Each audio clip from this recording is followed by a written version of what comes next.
Good morning students. हमारा पिछला topic moving coil galvanometer अधूरा छूट गया था, कुछ पॉइंट बचे हुए थे। मैंने यहाँ पर गैल्वेनोमीटर कांस्टेंट तक बताया था, तो इसके अंदर हम आपको आज बताएंगे सेंसिटिविटी ऑफ ए गैल्वेनोमीटर। देखिए ध्यान से, sensitivity of moving coil galvanometer.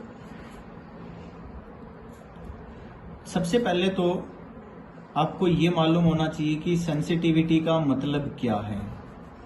What is the meaning bye sensitivity? बेटा, सेंसिटिविटी का मीनिंग ये होता है कि अगर मान लीजिए हम ये कहें कि अगर हम स्मॉल अमाउंट ऑफ डिफ्लेक्शन दें और गैल्वेनोमीटर उस डिफ्लेक्शन को भी इजीली सोल्व कर दे, इजीली शो कर दे। समझ आ गया होगा। हम small amount of current pass करें, स्मॉल अमाउंट ऑफ पोटेंशियल के बीच में हम उसको कनेक्ट करें और गैल्वेनोमीटर उस डिफ्लेक्शन को शो कर दे, that is called as most sensitive. अगर मान लीजिए हमने स्मॉल अमाउंट ऑफ करंट दिया और गैल्वेनोमीटर ने रीडिंग ही शो नहीं की, अगर हमने करंट और बढ़ाया तो थोड़ी सी रीडिंग शो की, means that is less sensitive. समझ आ गया होगा। तो हम क्या कहेंगे? Sensitivity means it means that is it means the small amount of current, the small amount of current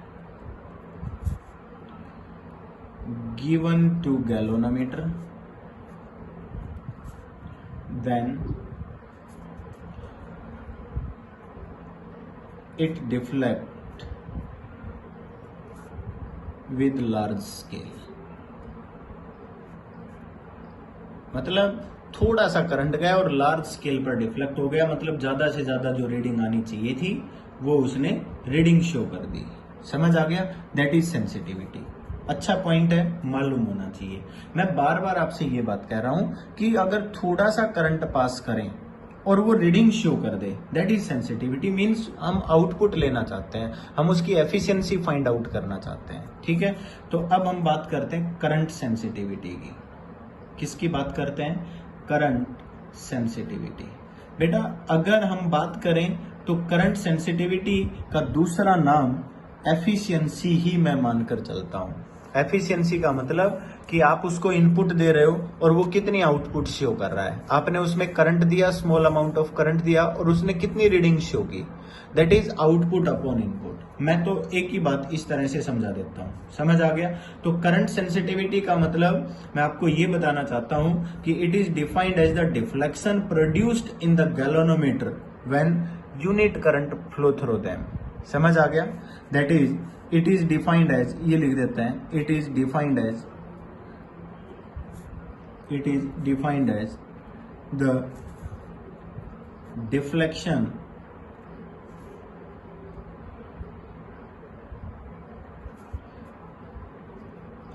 produced by galvanometer when small current pass through them।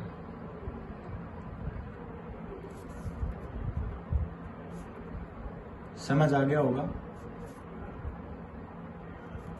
Clear है? अगर हम इसमें करंट सेंसिटिविटी का फॉर्मूला लिखें तो alpha upon आई। Alpha ही तो है deflection भाई, हमने पिछली क्लास में भी यही बताया था। अल्फा क्या है? ट्विस्ट है। इसी को हम क्या बोलते हैं? डिफ्लेक्शन। क्योंकि कॉइल जितनी घूमेगी उतना ही क्या है, जितनी कॉइल घूमेगी उतनी ही डिफ्लेक्शन आ जाएगी। मेरी बात समझ गए? तो डिफ्लेक्शन क्या है? अल्फा, और करंट कितना दिया? I, that is alpha upon I. अब ध्यान से देखिए, हम क्या कहेंगे बेटा? We no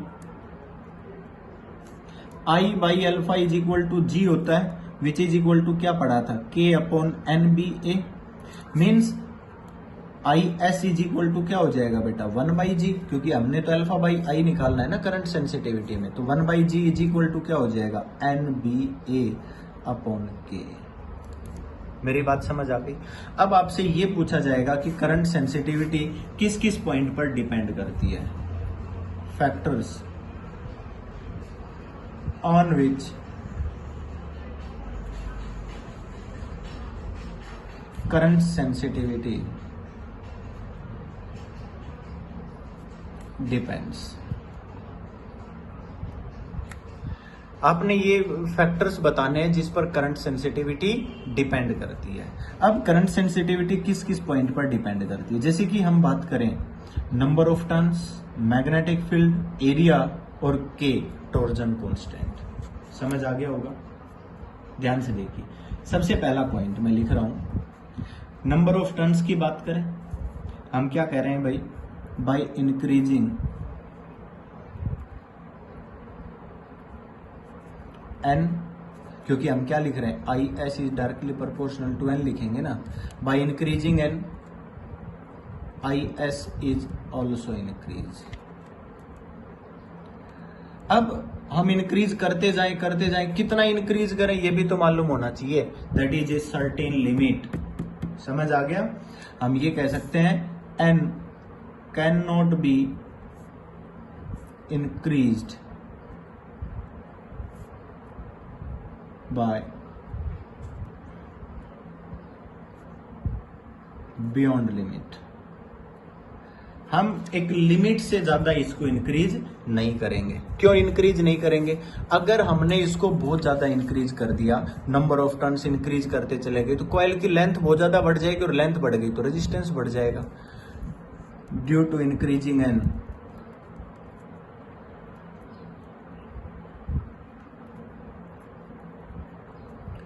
resistance of coil is also increase, coil is also increase। समझ आ गया कि रेजिस्टेंस जो कॉइल का है वो भी इंक्रीज हो जाता है। तो हम क्या करेंगे, उसको एक सर्टेन लिमिट तक ही इंक्रीज करेंगे, ये बात याद रखनी है।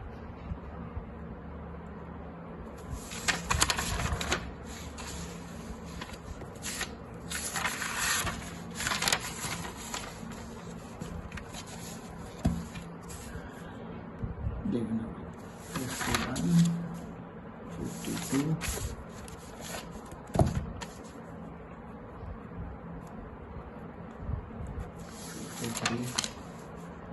चलो देखिए, अब अगला पॉइंट लेते हैं।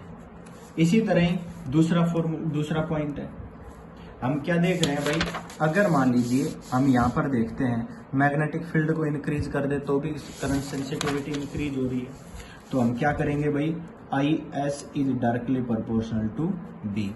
हम क्या करते हैं बेटा, हॉर्स शू टाइप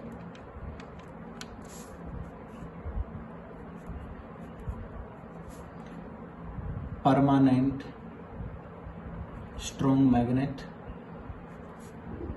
ये लेते हैं भाई, एंड हम क्या करते हैं, soft iron core is placed.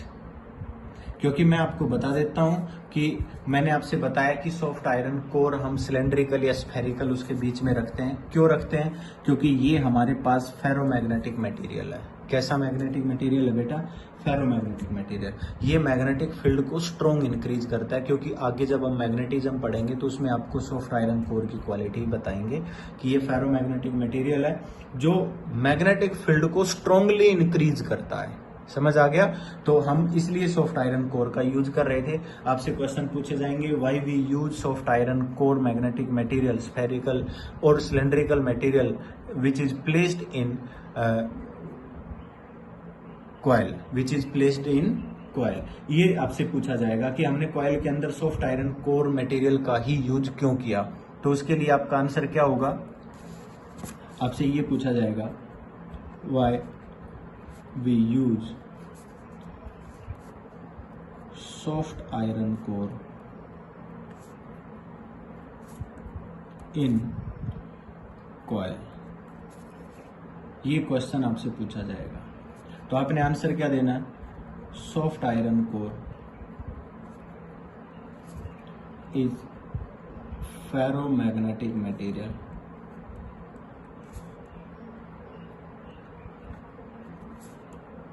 which increase magnetic field strongly। जो बहुत ज्यादा स्ट्रॉन्ग मैग्नेटिक फील्ड को इंक्रीज करती है, वो स्ट्रॉन्ग मैग्नेटिक फील्ड अप्लाई करती है। दूसरा हमने यहां पर क्या यूज किया था? Why we use radial magnetic field, radial magnetic field. हम रेडियल मैग्नेटिक फील्ड का यूज क्यों करते हैं? हम radial magnetic field because at every turn और position of coil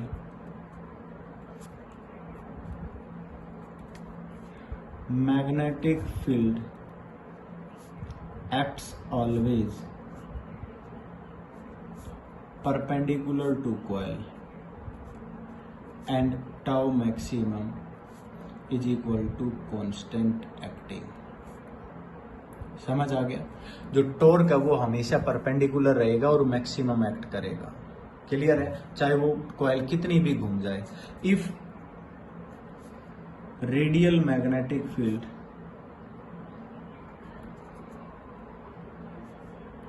is not given,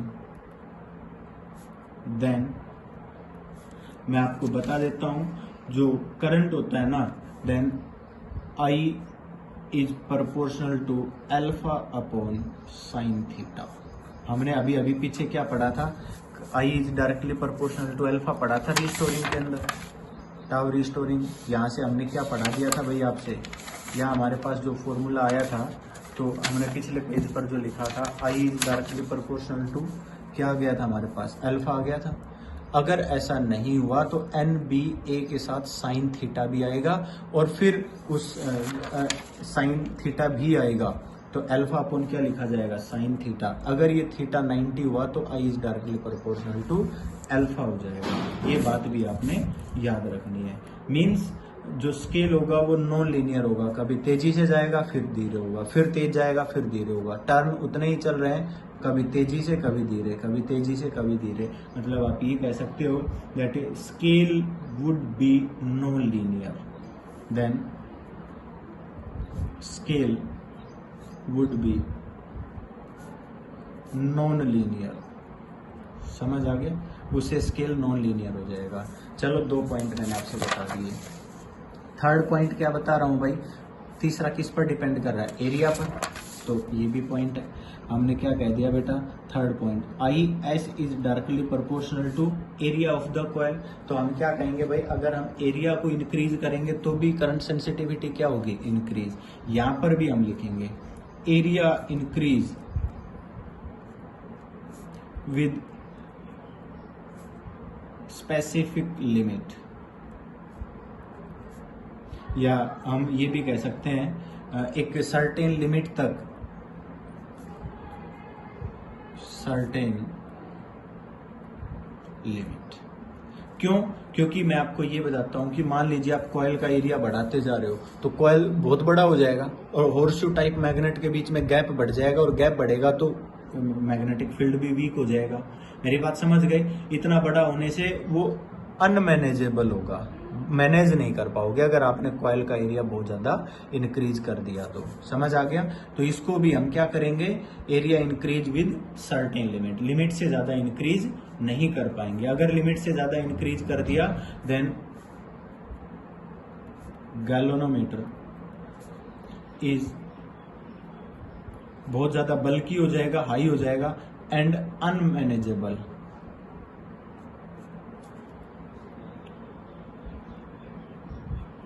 ठीक है? हम उसको मैनेज नहीं कर पाएंगे। क्लियर है? Fourth point, I S is inversely proportional to क्या आ रहा है? Galvanometer constant. देखिए ध्यान से, इनवर्सली प्रोपोर्शनल में है, I S is inversely proportional to K, तो ये भी है। हम क्या कहेंगे? By decreasing K, by decreasing K then I S increase. अब के को कैसे डिक्रीज करोगे? व्हाट इज के? के का क्या नाम था भाई? के इज टॉर्जन कांस्टेंट। ये क्या है हमारे पास? Torsion constant. और के का रोल कहाँ आया था? रिस्टोरिंग कांस्टेंट के साथ आया था। आप देख सकते हो यहां पर आया था, ये दोनों बराबर लिए थे। Restoring constant is equal to, हमने कहा था डायरेक्टली प्रोपोर्शनल टू अल्फा। देखिए ध्यान से, restoring constant is directly proportional to alpha. K is constant of proportionality called torsion constant. तो रिस्टोरिंग किस पर डिपेंड कर रहा था, शायद आपको याद हो तो जो आपने मूविंग कॉइल गैल्वेनोमीटर पढ़ा था, जो रिस्टोरिंग है वो तो फोर्स ब्रॉन्ज स्ट्रिंग और इस हेयर स्ट्रिंग के ऊपर पड़ा हुआ है, मतलब इसमें सीधा सीधा रोल किसका है, फोर्स ब्रॉन्ज स्ट्रिंग का है। तो अब हम इसको एक्सप्लेन कर देते हैं। के डिपेंड्स, मतलब हम ये चाहते हैं कि इसकी स्मॉल वैल्यू होनी चाहिए। के is a torsion constant which is very small for phosphorus, bronze string। ठीक है, ये इसके लिए वेरी वेरी स्मॉल होता है। अब मैं इसके बारे में बताता हूं कि ये किस किस पॉइंट पर डिपेंड करता है। मैं आपको बता देता हूं, यहां पर मैं आपको एक बात बता रहा हूं, आपसे क्वेश्चन ये पूछा जाएगा, why we use phosphor bronze string in moving coil galvanometer MCG। समझ आ गया, why we use phosphorus bronze string in moving coil galvanometer. तो मैं आपको इंपॉर्टेंट पॉइंट बता रहा हूं जो बहुत ज्यादा जरूरी है।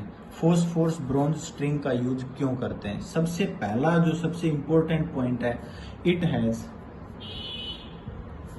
Minimum value of restoring torque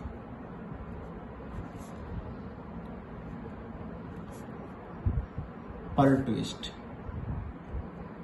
ये सबसे इंपॉर्टेंट पॉइंट है। मीन्स के इज स्मॉल, इसमें सबसे इंपॉर्टेंट बात है कि इसका के स्मॉल होता है। मतलब स्ट्रिंग को यूं घुमा रहे हो, अब जैसे कई बार बहुत टाइट वायर होती है, आपने उसको घुमाया, जैसे छोड़ा तुरंत वापस आ गई, या फिर आपने फोर्स लगाया और वो घूम ही नहीं रही है। इसका के वेरी वेरी स्मॉल होता है। रिस्टोरिंग टॉर्क पर ट्विस्ट वेरी वेरी स्मॉल होता है, इसकी वजह से वो आसानी से घूम जाती है। मतलब हम नॉर्मल सा फोर्स लगाएं और वो इजीली रोटेट कर जाए। ये सबसे इंपॉर्टेंट पॉइंट है इसका, समझ आ गया। दूसरा, फोर्स ये एक गुड कंडक्टर है, गुड कंडक्टर ऑफ इलेक्ट्रिसिटी। समझ आ गया। तीसरा पॉइंट मैं आपको बता देता हूं कि ये परफेक्टली इलास्टिक है। परफेक्टली इलास्टिक का मतलब ये है कि आप इसको रोटेट करते जाओ, इजीली आप इसको रोटेट करोगे और जैसे ही आप छोड़ोगे ना तो वापस घूम कर आ जाएगा। और इलास्टिक के अंदर एक आपने पढ़ा था, इलास्टिक आफ्टर इफेक्ट, मतलब it has very little elastic very effect, it has very small elastic after effect. Elastic after effect का मतलब क्या होता है? इसका मतलब ये होता है कि आपने उसको लिमिट से ज्यादा भी टर्न करा दिया, बार बार टर्न करा दिया, तो एक टाइम के बाद देखते हैं कि उसकी लेंथ थोड़ी सी इंक्रीज हो जाती है। तो हम यहाँ पर देखते हैं कि और जो भी आप मटेरियल यूज कर रहे हो, कंडक्टर यूज कर रहे हो, उनके कंपैरिजन में इसका इलास्टिक आफ्टर इफेक्ट भी क्या है, वेरी वेरी स्मॉल है। इसकी लेंथ बहुत ज्यादा इंक्रीज नहीं होती है। और एक और मैं आपको बता देता हूं कि ये नॉन मैग्नेटिक मटेरियल है। It is non magnetic material, क्योंकि यहाँ पर मैग्नेटिक फील्ड का यूज हो रहा है, और मैग्नेटिक फील्ड का यूज हो रहा है तो ये मैग्नेट बन जाए और ये घूमे ही ना, ये इसको घूमने ना दे, या कोई और नया फोर्स यहाँ पर कहीं और लगा दे, तो ये नॉन मैग्नेटिक मटेरियल है। ये भी सबसे इंपॉर्टेंट पॉइंट है। और एक लास्ट और बता देता हूं कि ये कभी भी ऑक्सीडाइज नहीं होता। इट डज नॉट ऑक्सीडाइज, ये ऑक्सीडाइज नहीं होता। ये सारे के सारे एडवांटेज इसके अंदर है, इसलिए हमने इसके अंदर किसका यूज किया है, फॉस्फोरस ब्रॉन्ज स्ट्रिंग का यूज किया है कि ये इजीली ट्विस्ट हो जाता है, इसकी इलास्टिसिटी परफेक्टली इलास्टिक मटेरियल है, इलास्टिक आफ्टर इफेक्ट बहुत कम है, गुड कंडक्टर ऑफ इलेक्ट्रिसिटी है, करंट भी पास हो जाता है, नॉन मैग्नेटिक मटेरियल है। मतलब जितनी भी क्वालिटी है वो इस फॉस्फोरस ब्रॉन्ज स्ट्रिंग के अंदर है, इसलिए हमने इसका इसके अंदर यूज किया है। तो मेरे हिसाब से करंट सेंसिटिविटी समझ गए होंगे। अब ध्यान से देखिए, एक पॉइंट आपसे पूछा जाता है कि इसकी वोल्टेज सेंसिटिविटी भी बता दीजिए भाई। ठीक है, क्या बतानी है भाई, वोल्टेज सेंसिटिविटी। देखिए ध्यान से, वोल्टेज सेंसिटिविटी तो मेरे हिसाब से तो वही है कि आप इसके अंदर वोल्टेज दे रहे हो, इसको हम वी एस से लिख देंगे, अल्फा अपॉन वी कर देते हैं। भाई करंट सेंसिटिविटी हमने इसकी एफिशिएंसी के टर्म में बताया था, क्या बताया था भाई, अल्फा अपॉन आई बताया था करंट सेंसिटिविटी। इसी तरह वोल्टेज सेंसिटिविटी को क्या बता दिया हमने, अल्फा अपॉन वी। अब आप एक बात बताइए, V इज इक्वल टू तो आई आर होता है, मतलब अगर हम इसको देखें तो इस फॉर्मूले को क्या लिख सकते हैं, एन बी ए अपॉन के, अल्फा अपॉन आई की वैल्यू थी, इनटू क्या लिख दिया, आर, मतलब इसके अंदर आर और जुड़ गया। मतलब वोल्टेज सेंसिटिविटी को आप ये कह सकते हो करंट सेंसिटिविटी अपॉन रेजिस्टेंस। बोलो कह सकते हो कि नहीं, करंट सेंसिटिविटी अपॉन रेजिस्टेंस। क्योंकि ये फॉर्मूला मैंने इसलिए बताया कि बच्चे ज्यादातर कंफ्यूज हो जाते हैं। क्या करते हैं वो, सीधा फॉर्मूला क्या करते हैं, V is equal to I R होता है। क्या होता है, V is equal to I R. वो सोचते हैं current sensitivity multiply by resistance होना चाहिए, बट ऐसा नहीं होता है। ये सबसे इंपॉर्टेंट पॉइंट है, ये भी आप याद रखेंगे। क्लियर है। अब और आगे देखिए भाई, अब मान लीजिए आपसे इनकी एडवांटेज और डिसएडवांटेज के बारे में पूछा जाए तो क्या क्या है, तो मैं आपको बता देता हूं। Advantage of moving coil galvanometer, MCG, advantage of moving coil galvanometer. तो आपने हमेशा ध्यान रखना है कि इसके अंदर जो डिफ्लेक्शन आ रही है ना, वो हमेशा प्रोपोर्शनल टू करंट होती है। समझ आ गया। इन MCG, moving coil galvanometer, deflection is always proportional to current, means use linear scale। आप लीनियर स्केल का यूज कर सकते हो कि एक लाइन के अंदर यूं सीधी चलती चली जाएगी। जितने एक ट्विस्ट आया 1 डिफ्लेक्शन, 2 ट्विस्ट आए 2 डिफ्लेक्शन। ऐसा नहीं है दूसरा ट्विस्ट आया तो आधी डिफ्लेक्शन होगी, ऐसा नहीं है, लीनियर होगी। जितने ट्विस्ट उतने डिफ्लेक्शन। समझ आ गया। जैसे कि हमने पिछले में बताया था कि अगर मान लीजिए अगर परपेंडिकुलर मैग्नेटिक फील्ड नहीं लगा तो उसकी नॉन लीनियर डिफ्लेक्शन आएगी, नॉन लीनियर हो जाएगा। क्योंकि अल्फा अपॉन साइन थीटा है, हर बार सेम फोर्स नहीं लग पाएगा उसमें, और हम चाहते हैं कि हर बार सेम फोर्स लगे, सेम टॉर्क लगे। समझ आ गया। दूसरा, ये हाईली सेंसिटिव होता है। समझ आ गया। It is highly sensitive, it is highly sensitive. ये सारे पॉइंट आपने पढ़ने हैं।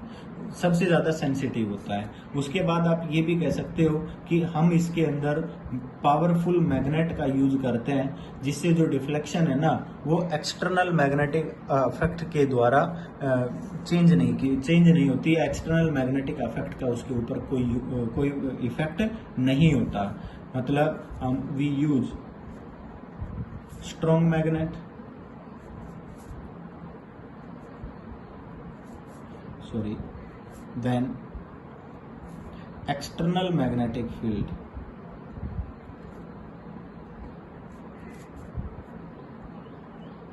do not affect। समझ आ गया। और इसके अंदर एक सबसे अच्छी बात ये भी है कि यहाँ पर हम आगे हम 4th यूनिट में एक एडी करंट पढ़ाएंगे, जिससे ये अपनी पोजीशन को रिस्टोर कर लेता है, इमीडिएट रिस्टोर कर लेता है। जैसे ही हमने करंट को स्विच ऑफ किया, इट रिस्टोर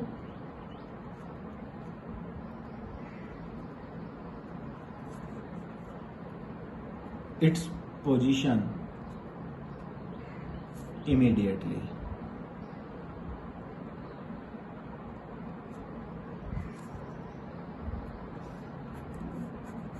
समझ आ गया भाई। इमीडिएटली अपनी पोजीशन को रिस्टोर भी कर लेता है। ठीक है। अगर डिसएडवांटेज की बात की जाए तो देखिए बेटा, डिसएडवांटेज में मैं आपको बता देता हूं कि इसकी सेंसिटिविटी को हम आसानी से चेंज नहीं कर सकते। समझ आ गया। हमने कहा कि ये हाईली सेंसिटिव होता है, पर जितना सेंसिटिव होता है कि हमें जितनी जरूरत है उसके अकॉर्डिंग हम बार बार इसकी सेंसिटिविटी को चेंज नहीं कर सकते। ये इसकी डिसएडवांटेज है। मतलब हम ये कहेंगे इट्स सेंसिटिविटी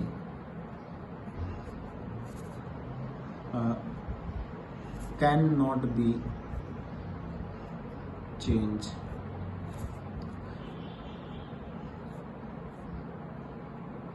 एज विलिंग। जैसा हम चाहते हैं वैसे हम इसको चेंज नहीं कर सकते। दूसरी एडवांटेज मैं आपको ये बता देता हूं, if high current is given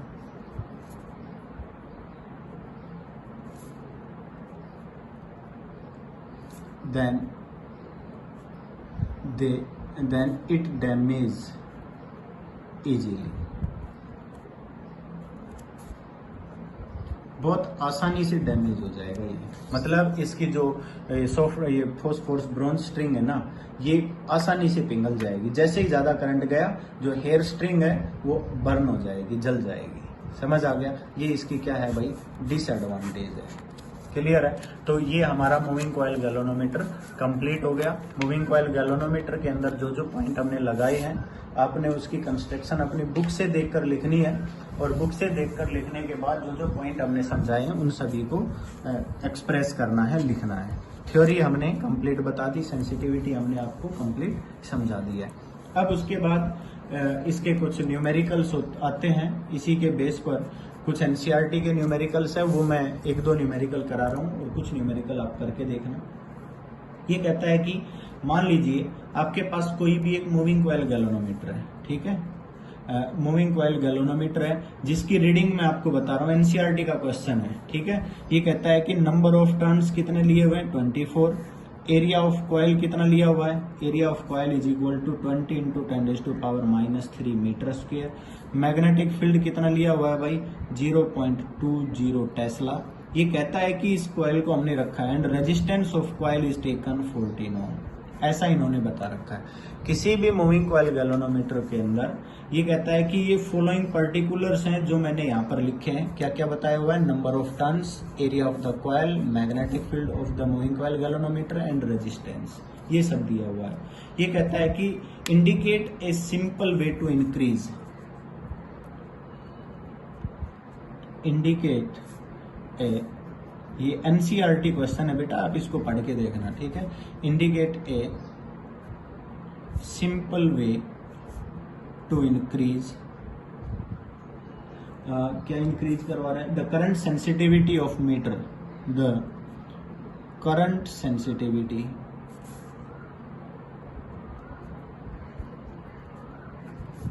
of meter by 25%, ठीक है, 25% इंक्रीज करनी है।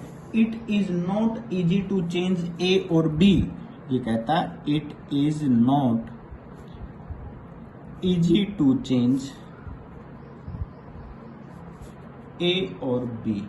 तो भाई इसका मतलब तो समझ गए होंगे। अगर हम इसका सॉल्यूशन बताएं तो ये कहता है कि सबसे पहले तो आप एक बात बताइए, करंट सेंसिटिविटी हमने पढ़ी थी भाई, और current sensitivity IS is equal to क्या था, NBA/K। क्लियर है? ये करंट सेंसिटिविटी का फॉर्मूला था। हम चाहते हैं NBA को इंक्रीज कर दें, K को डिक्रीज कर दें। इन्होंने यहाँ पहले लिख दिया it is not easy to change A और बी, एरिया और मैग्नेटिक फील्ड को चेंज करना आसान नहीं है, मतलब हम इनको चेंज ही नहीं करेंगे। समझ आ गया? तो किसको चेंज करेंगे, एन और के को चेंज करेंगे, number of turns and torsion constant. Point clear हो गया होगा।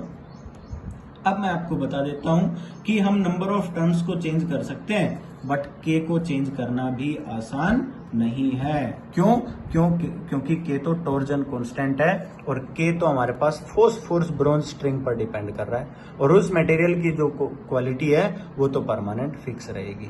मीन्स हम यहां पर कहेंगे IS is only depends on number of turns on n, केवल और केवल n पर डिपेंड कर रहा है। अब हम क्या चाहते हैं, n इंक्रीज हो तो करंट सेंसिटिविटी इंक्रीज होनी चाहिए, तो हम क्या करते हैं, n is increase by 25%, 25% increase कर देंगे। Then IS is also increase by, क्योंकि डायरेक्टली प्रोपोर्शनल में ना, IS is directly proportional to क्या है बेटा, n है। अगर हमें चाहिए कि हम इसकी सेंसिटिविटी को 25% इंक्रीज करें तो n को 25 कर देंगे, क्योंकि अकेले इस पर ही डिपेंड कर रहा है। Then IS is increase by 25%, means हम क्या कहेंगे, नंबर ऑफ टर्न्स 25% इंक्रीज करेंगे तो बेटा 25% इंक्रीज करो। नंबर ऑफ टर्न्स हैं कितने बेटा 24, तो क्या लिख देंगे 24 मल्टीप्लाई बाई 25 अपॉन 100, 4 मतलब 6 टर्न, 6 पे गया, 6 टर्न इंक्रीज कर दें तो अब नंबर ऑफ टर्न्स कितने हो जाएंगे एन डैश 24 पहले ही थे, 6 और इंक्रीज कर दिए तो कितने आ जाएंगे 30 टर्न्स। अगर हम 30 टर्न्स कर दें तो सेंसिटिविटी कितनी इंक्रीज हो जाएगी 25%। पॉइंट क्लियर हो गया। अब इसी का ही एक पार्ट और है,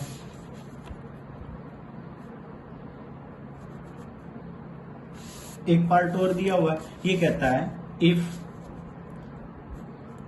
इन डूइंग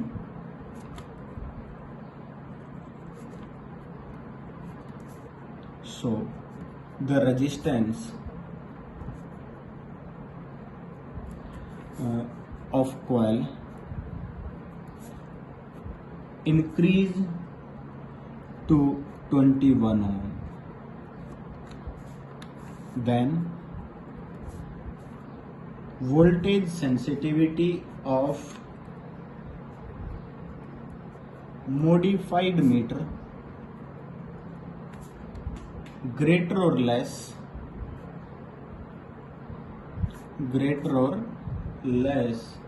than original।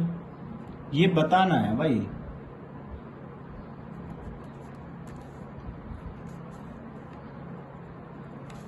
समझ आ गया। ये कहता है कि अगर हम ऐसा करते हैं रेजिस्टेंस ऑफ कॉइल इंक्रीज हो जाता है, मींस आर डैश कितना हो गया 21 ओम। भाई आपने नंबर ऑफ टर्न्स बढ़ाए तो मैंने आपसे नंबर ऑफ टर्न्स में यही लॉजिक दिया था, आपको शायद याद होगा करंट सेंसिटिविटी में। तो करंट सेंसिटिविटी जब मैं पढ़ा रहा था तो सबसे पहले मैंने यही पॉइंट लिखा था, आपको याद भी होगा, बाय इंक्रीजिंग एन, तो I S is also increase, N can not be increase by beyond limit due to increasing N resistance of the coil also increase. यही मैंने रीजन बताया था आपसे। ये भी आई एनसीईआरटी के क्वेश्चन में ये कह रहा है कि अगर हम ऐसा करते हैं, हमने नंबर ऑफ टर्न्स बढ़ा दिए 24 से 6 बढ़ाकर 30 टर्न्स कर दिए, तो ये कहता है कि उस केस में हम देख पाते हैं कि जो रेजिस्टेंस है ना वो इनिशियल में कितना था 14 ओम, अब इंक्रीज होकर कितना हो गया 21 ओम। तो ये कहता है वोल्टेज सेंसिटिविटी पर क्या इफेक्ट पड़ा। तो भाई सीधा सा मतलब voltage sensitivity we know solution अगर हम इसका बताएं तो ये कहता है वोल्टेज सेंसिटिविटी Vs क्या होता है अल्फा अपॉन वी, बोलो होता है कि नहीं। और आपने इसको शायद ढंग से पढ़ा होगा, उसको क्या पढ़ा था बेटा, sorry NBA upon I R, बोलो पढ़ा था कि नहीं, सॉरी K इंटू आर, बोलो पढ़ा था कि नहीं।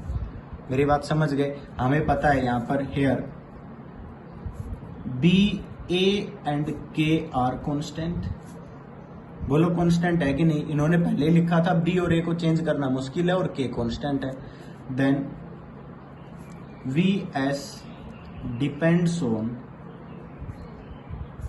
n अपॉन आर, n और r पर डिपेंड है बेटा। अगर इनिशियल Vs की बात करते हैं तो n अपॉन r की बात करेंगे तो n कितने थे 24 और रेजिस्टेंस कितना था 14, और Vs डैश की बात करते हैं तो ये कितने हो गए थे 30 हो गए थे भाई, और यहाँ पर r कितना हो गया 21। दोनों की वैल्यू निकाल के देखो कितनी आती है भाई, 2 7 जा 2 12, तो 12 हो गया तो 7 1 जा 12, 5 1.7 समथिंग। यहाँ पर कितनी आ रही है भाई, ये हो गया 3 7 जा 3 10 जा, ये 10/7, तो 1 7 4 जा 28, 1.4 समथिंग। हम क्या देख रहे हैं, here voltage sensitivity decrease, here voltage sensitivity decrease, क्योंकि पहले जो सेंसिटिविटी थी वो 1.7 थी और अब कितनी आ गई 1.4। यहाँ पर वोल्टेज सेंसिटिविटी डिक्रीज हो गई। तो ये एनसीईआरटी क्वेश्चन था जो मैंने आपसे समझाया। तो आप पहले तो इसके क्वेश्चंस करके देखना, काफ़ी इजी क्वेश्चन्स हैं, आप उनको सोल्व करना। कोई प्रॉब्लम आए तो मेरे पास भेजना। और मूविंग कॉइल गैल्वेनोमीटर का यूज़ करके अगले चैप्टर के अंदर हम एमीटर और वोल्ट मीटर बनाएंगे। उनको हम अगला जो टॉपिक है two conversion of a galvanometer into a meter और ए वोल्ट मीटर। ये दोनों टॉपिक हम अगले लेक्चर में पढ़ेंगे। Thank you.